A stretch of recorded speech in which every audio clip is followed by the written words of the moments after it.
Hello guys, welcome back to the channel and welcome back to Elite Wrestling. Guys तबीयत थोड़ी ठीक नहीं है, इसलिए आजकल वीडियोस थोड़ी लेट आ रही है, पर फाइनली इस वीक का कोलिजन शो हो चुका है खत्म और आज इस वीडियो के अंदर हम उसी के बारे में बात करने वाले हैं और हम जानेंगे कि इस वीक के कोलिजन शो पर क्या क्या हुआ और हमें इस वीक के कोलिजन शो पर कौन कौन सी चीजें देखने को मिली है, स्पेशली तब जब ये कोलिजन शो WWE के रॉयल रंबल पे-पर-व्यू के साथ हेड टू हेड गया था। तो इसीलिए ये सब बातें जानने के लिए ये वीडियो एकदम आखिर तक जरूर देखना। और गाइस ऐसे ही AEW से रिलेटेड हर एक न्यूज, रूमर और अपडेट और AEW के हर एक शो का रिव्यू पाने के लिए हमारे चैनल को सब्सक्राइब करना मत भूलना। पर गाइस अब ज्यादा देर न लगाते हुए चलिए ये वीडियो शुरू करते हैं और करते इस वीक हुए कोलिजन शो का रिव्यू और जानते हैं कि इस वीक के कोलिजन शो पर क्या हुआ। तो गाइस इस वीक के कोलिजन शो की शुरुआत AEW के मेंस डिवीजन से एक टैग टीम मैच से हुई, जहां पर हमें जॉन मॉक्सली और क्लूडियो कैसनोली एक टैग टीम मैच के अंदर शेन टेलर और ली मोरियार्टी को फेस करते हुए दिखाई दिए और इनके इंटरनेट चलने के दौरान ही इन दोनों ही टीम्स ने एक दूसरे पर अटैक करना स्टार्ट कर दिया। और गाइस ऐसे में ही ये मैच ऑफिशियली स्टार्ट हुआ, जहां पर मैच की शुरुआत में ही ब्लैकपूल कॉम्बैट क्लब काफी डोमिनेट कर रहा था, लेकिन यहाँ पर शेन टेलर और ली मोरियार्टी ने मिलकर जॉन मॉक्सली के हाथों को टारगेट करना स्टार्ट कर दिया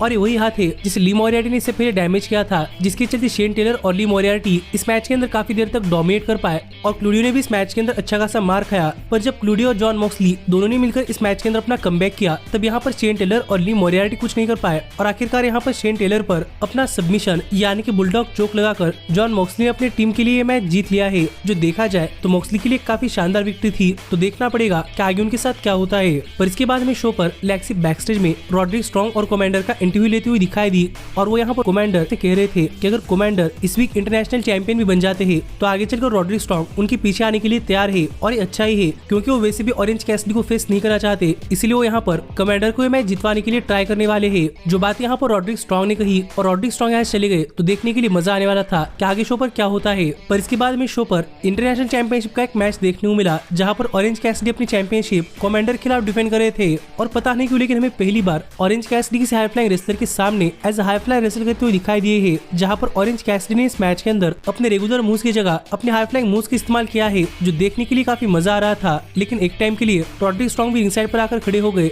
जिससे कैसिडी इस मैच के अंदर डिस्ट्रैक्ट हो रहे थे और कमांडर ने इस चीज का फायदा उठाया और ऑरेंज कैसिडी पर काफी तगड़े मूव्स लगाना स्टार्ट कर दिया। पर वो भी रॉड्रिक स्ट्रॉन्ग की डिस्ट्रैक्शन की हेल्प नहीं लेना चाहते थे, इसलिए कमांडर ने जानबूझकर यहाँ पर रॉड्रिक स्ट्रॉन्ग और द किंगडम पर अटैक कर दिया और जैसे वो रिंग के अंदर आ रहे थे वैसे ही सरप्राइजिंगली ऑरेंज कैसिडी ने कमांडर पर अपना फिनिशर यानी कि ऑरेंज पंच लगाकर उन्हें पिन कर ये मैच जीत लिया है और स्टिल है इंटरनेशनल चैंपियन यानी कि ऑरेंज कैसिडी ने यहाँ पर मौके का फायदा उठाकर ये मैच जीत लिया है। पर कैसिडी के मैच जीतते ही रॉड्रिक स्ट्रॉन्ग ने कैसिडी की इंटरनेशनल चैंपियनशिप ले ली और लग रहा था कि वो चैंपियनशिप कैसिडी को वापस दे देंगे, पर रॉड्रिक स्ट्रॉन्ग की चैंपियनशिप उनके हाथ में देने के बजाय फेंक कर यहाँ चले गए। तो देखना पड़ेगा आगे इनके स्टोरी के अंदर क्या क्या होता है। पर इसके बाद हमने शो पर एक काफी शॉकिंग चीज देखी कि इस वीक के स्टील केज मैच से पहले यहाँ पर डेनियल गार्सिया पर बैकस्टेज में किसी ने काफी तगड़ा अटैक कर दिया था और उनके सिर से खून भी निकल रहा था। तो देखने के लिए मजा आने वाला था कि अब मेन इवेंट के अंदर गार्सिया किस तरीके से रसल करते हैं। लेकिन इसके बाद हमने शो पर देखा कि टोनी स्टॉर्म एक बैकस्टेज सेगमेंट के थ्रू बात करते हुए कह रही थी कि वो काफी ज्यादा गुस्सा हो चुकी है, क्योंकि डियाना पुराजो ने उनके बटलर पर अटैक कर दिया है और अब टोनी स्टॉर्म डियाना पुराजो के लिए आने वाली है। जो बात यहाँ पर टोनी स्टॉर्म कर ही रही थी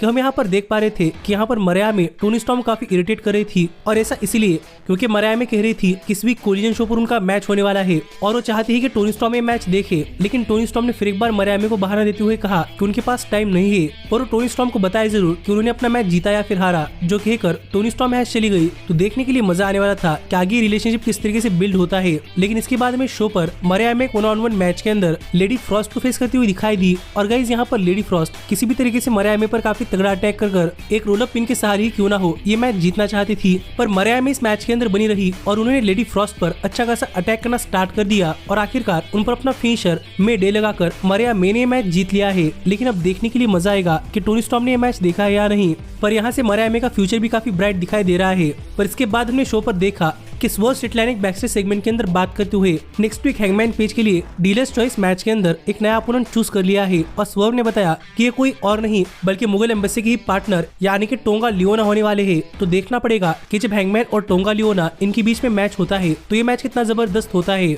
पर इसके बाद हमें हैंगमैन का भी एक बैकस्टेज सेगमेंट देखने को मिला, जहाँ पर हैंगमैन ने कहा कि माना कि स्वर्व ने उनके लिए टोंगा लियोना को चूज किया है, पर हैंगमैन स्वर्व के लिए एक काफी खतरनाक सुपरस्टार चूज करने वाले है और वो अब नहीं बताने वाले, क्योंकि हैंगमैन ये चीज एक सरप्राइज रखना चाहते हैं, इसीलिए हैंगमैन स्वर्ग का अपोनेंट आने वाले शो पर ही बताएंगे। जो बातें यहाँ पर हैंगमैन ने कही तो देखने के लिए मजा आएगा कि स्वर्ग के लिए हैंगमैन ने चूज किया हुआ अपोनेंट कौन होता है। लेकिन इसके बाद हमने शो पर देखा कि हमें एडी किंगस्टन अपने triple crown championship challenger Willie Mack के खिलाफ डिफेंड करते हुए दिखाई दिए। और गाइस जैसे ही मैच शुरू हुआ वैसे ही विली मैक ने एडी पर काफी तगड़ा अटैक करना स्टार्ट कर दिया कि मानो कि वो किसी भी तरीके से चैंपियनशिप जीतने के लिए आए थे। पर एडी भी इस मैच के अंदर बने रहे, पर पता नहीं कैसे, लेकिन मुझे लग रहा था कि विली मैक ने एक टाइम के लिए इस मैच के अंदर रसल करते हुए अपने खुद के पैरों को ही हर्ट कर लिया है, जिसके चलते इस मैच के अंदर उनकी परफॉर्मेंस पर भी काफी असर पड़ा। पर इसके बावजूद इस मैच के अंदर विली मैक ने अच्छी तरीके से रसल किया और वो काफी बार ये मैच जीतने काफी करीब पहुंच चुके थे। लेकिन आखिरकार एडी ने out of nowhere Willie Mack पर अपना फिनिशर लगाकर उन्हें पिन कर ये मैच जीत लिया है और स्टिल है ट्रिपल क्राउन चैंपियन। और ये मैच खत्म होने के बाद भी हमने देखा कि इन दोनों ने एक दूसरे को रिस्पेक्ट दिखाई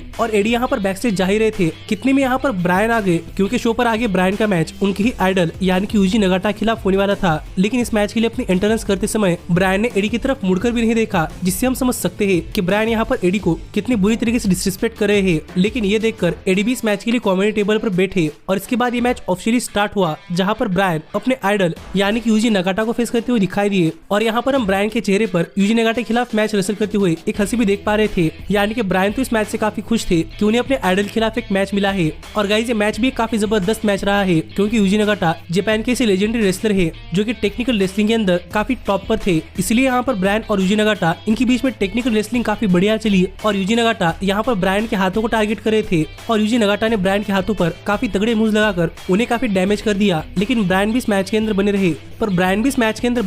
और ब्रायन ने यहाँ पर यूजी नगाटा के पैरों को टारगेट करना स्टार्ट कर दिया, जिस वजह से मैच देखने के लिए काफी मजा भी आ रहा था। और यहाँ पर हम यूजी नगाटा की मूव्स देखकर समझ सकते थे कि ब्रायन को अपने मूव्स की इंस्पिरेशन कहाँ से मिली है। पर ऐसे में ही ब्रायन ने यूजी नगाटा का सबमिशन फिनिशर भी रिवर्स कर दिया और यस चांस लगाकर आखिरकार अपने आइडल पर अपना फिनिशर पोसाई को नी लगा दिया और उन्हें पिन कर ब्रायन ने मैच जीत लिया है, जहाँ पर ब्रायन ने एक तरीके से अपने आइडल को भी हरा दिया है। और ये देखकर एडी तो उतना खुश नहीं थे, लेकिन ब्रायन ने जाते जाते यहाँ पर यूजी नगाटा को रिस्पेक्ट भी दिखाई और रैंप पर से जाते हुए ब्रायन ने इस बार को एक मिडिल फिंगर दिखाई। तो देखना पड़ेगा कि आगे इनकी स्टोरी किस तरीके से कंटिन्यू होती है। पर इसके बाद हमने देखा कि लैक्सी बैकस्टेज में एफटीआर से पूछ रही थी कि गार्सिया की हालत कैसी है और क्या वो मेन इवेंट मैच के लिए ठीक हो सकते हैं या नहीं। पर एफटीआर ने कहा कि अभी भी डॉक्टर्स उन्हें असिस्ट कर रहे हैं और उनके पास भी कोई इन्फॉर्मेशन नहीं है, पर अगर वो इस मैच के लिए 100% ठीक नहीं होते तो एफटीआर अकेले ही मैच रसल करने के लिए तैयार है। पर इतने में यहाँ पर मार्क ब्रिस्को आ गए और मार्क ब्रिस्को ने कहा कि अगर गार्सिया मैच के लिए क्लियर नहीं है तो फिर मार्क ब्रिस्को की जगह लेने के लिए तैयार है। और एफटीआर ने भी कहा कि हाँ, अगर गार्सिया इस मैच के लिए नहीं आ पाते तो मार्क ब्रिस्को की जगह ले सकते हैं। लेकिन इसके बाद हमने शो पर देखा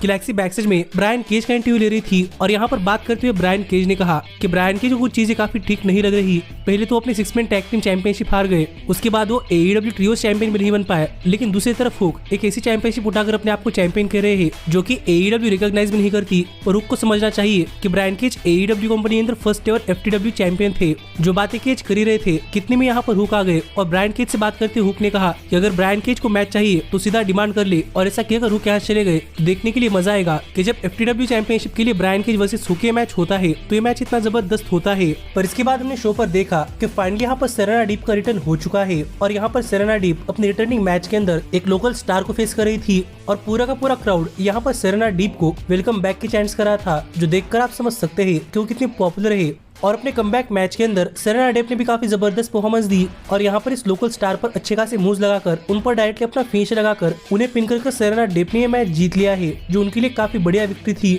लेकिन ये मैच जीतने के बाद यहाँ पर माइक लेकर बात करते हुए सेरेना डेप ने कहा कि उन्हें पता है कि क्राउड ने उन्हें मिस किया है, पर फाइनली वो वापस आ चुकी है और वो AEW के अंदर फिर एक बार रेसलिंग को जगाने के लिए आई है और इस विमेंस डिवीजन के लेवल ऊपर लेने के लिए आई है। जो बात यहाँ पर सेरेना डेप ने कही तो देखना पड़ेगा कि आगे वो विमेंस डिवीजन के अंदर क्या क्या करती है। पर इस सबके बाद फाइनली यहाँ पर टाइम हो चुका था कोलिजन शो के मेन इवेंट का, जहां पर हमें एक 6 मैन एस्केप केज मैच के अंदर एफटीआर और उनके पार्टनर और हाउस ऑफ ब्लैक देखने को मिलने वाले थे। और यहाँ पर एफटीआर के पार्टनर के तौर पर मार्क ब्रिस्को आ ही रहे थे। हाउस ऑफ ब्लैक ने यहाँ पर आकर मार्क ब्रिस्को पर अटैक करना स्टार्ट कर दिया, जो देखकर एफटीआर ने भी हाउस ऑफ ब्लैक पर अटैक करना शुरू कर दिया। और ऐसे ही मैच शुरू हुआ, जहाँ पर दोनों ही टीम्स इस मैच की शुरुआत में एक दूसरे पर काफी तगड़ा अटैक कर रही थी। और यहीं पर जब मैलिका ब्लैक एक स्टील चेयर लेकर डैक्स हारूट पर अटैक करने के लिए गए तो इतने में हमने देखा कि यहाँ पर गार्सिया वापस आ चुके थे, जिनके सिर पर पट्टी बंधी हुई थी और वो यहाँ पर आकर हाउस ऑफ ब्लैक पर काफी तगड़ा अटैक करे थे। और ऐसे में हाउस ऑफ ब्लैक डैक्स हारूड और गार्सिया को लेकर स्टील केज के अंदर गया और 2-on-1 एडवांटेज के सहारे हाउस ऑफ ब्लैक उन पर अटैक कर रहा था। पर हमने देखा कि कैश व्हीलर केज के ऊपर चढ़ गए और वहां से उन्होंने यहाँ पर रिंग के अंदर एक जंप कर दी, जो इस मैच का एक काफी जबरदस्त पॉइंट रहा। और इसके बाद इस मैच के अंदर काफी बढ़िया बैक एंड फोर्थ एक्शन चला, जहाँ पर हाउस ऑफ ब्लैक, FTR और गार्सिया इन सभी ने काफी जबरदस्त मूव्स लगाए हैं, जिसके कुछ सैंपल्स आप स्क्रीन पर भी देख सकते हैं कि कैसे कैश व्हीलर ने बड़ी मैथ्यूज का कर्व स्टॉम्प रिवर्स कर उन पर एक कर्व स्टॉम्प लगा दिया। और यहीं पर हमने देखा कि डैक्स हारूड किस तरीके से यहाँ पर केज एस्केप करने के लिए गए और ब्रॉडी किंग उन्हें रोकने के लिए गए, पर इसी बीच इन दोनों ने भी केज एस्केप कर लिया। और यहाँ पर रूल था कि एस्केप करने के बाद कोई इस मैच के अंदर वापस नहीं आ सकता। लेकिन रिंग के अंदर हमने देखा कि हाउस ऑफ ब्लैक ने कैश व्हीलर और गार्सिया पर अच्छा खासा अटैक करना स्टार्ट कर दिया और यहाँ पर बड़ी मैथ्यूज केज एस्केप कर रहे थे। लेकिन इतने में ही कैश व्हीलर उन्हें रोकने के लिए गए, पर बड़ी मैथ्यूज ने उन्हें केज पर फेंक मारा और कैश व्हीलर नीचे टेबल के थ्रू गए, जिससे कि कैश व्हीलर ने भी यहाँ पर केज एस्केप कर लिया था। और लग रहा था कि बड़ी मैथ्यूज भी केज एस्केप कर लेंगे, पर मैलिका ब्लैक ने उन्हें केज एस्केप करने के लिए मना कर दिया और कहा कि रिंग के अंदर आए, जिससे कि वो गार्सिया पर अटैक कर पाए। और बड़ी मैथ्यूज रिंग के अंदर आ ही रहे थे कि गार्सिया ने अटैक रिवर्स कर मैलिका ब्लैक को बड़ी मैथ्यूज पर फेंक दिया, जिससे कि वो भी टेबल के थ्रू गए और उन्होंने भी केज एस्केप कर लिया। यानी कि अब केज के अंदर 1-on-1 फाइट हो रही थी, जहाँ पर गार्सिया जब केज एस्केप करने के लिए गए तब हमने देखा कि यहाँ पर जूलिया हार्ट ने गार्सिया के आंखों के अंदर ब्लैक मिस फेंक दिया और एज ए रिजल्ट यहाँ पर मैलिका ब्लैक केज आसानी से एस्केप कर रहे थे। लेकिन हमने देखा कि गार्सिया ने मैलिका ब्लैक को रिंग के अंदर बुला लिया और ये देखकर मैलिका ब्लैक रिंग के अंदर गार्सिया पर अटैक करने के लिए गए, पर गार्सिया ने रिवर्स कर मैलिका ब्लैक पर ही स्टील चेयर के थ्रू एक पाइल ड्राइवर लगा दिया और वो रिंग चढ़कर एस्केप करने के लिए गए। पर मैलिका ब्लैक भी केज के डोर से बाहर निकलने के लिए जा रहे थे, पर मार्क ब्रिस्को ने यहाँ पर आकर मैलिका ब्लैक के सिर पर स्टील केज का दरवाजा फेंक मारा, जिससे कि वो बाहर नहीं आ पाए और इतने में गार्सिया ने केज एस्केप कर लिया। और एज अ रिजल्ट यहाँ पर FTR और गार्सिया ने ये मैच जीत लिया है, जो मैच सच में एक काफी जबरदस्त मैच रहा है और मुझे तो ये मैच काफी पसंद आया है। और आप मुझे कमेंट कर बताइए किस पर आपका क्या कहना है। पर ऐसे इस वीक का शो ऑफ एयर गया, जो शो एक काफी शानदार शो रहा। पर आप ऐसे ही AEW से रिलेटेड हर एक न्यूज, रूमर और अपडेट और AEW के हर एक शो का रिव्यू पाने के लिए हमारे चैनल को सब्सक्राइब करना मत भूलना। लेकिन अब मैं मिलता हूँ आपसे अगली वीडियो के अंदर, पर तब तक stay healthy, stay happy and keep watching elite wrestling. Hey, did you like that video? Click the screen for more. And where do you think you're going? Check out our official merchandise page and to support the entire cast. And thanks so much for being the elite. The elite, the elite.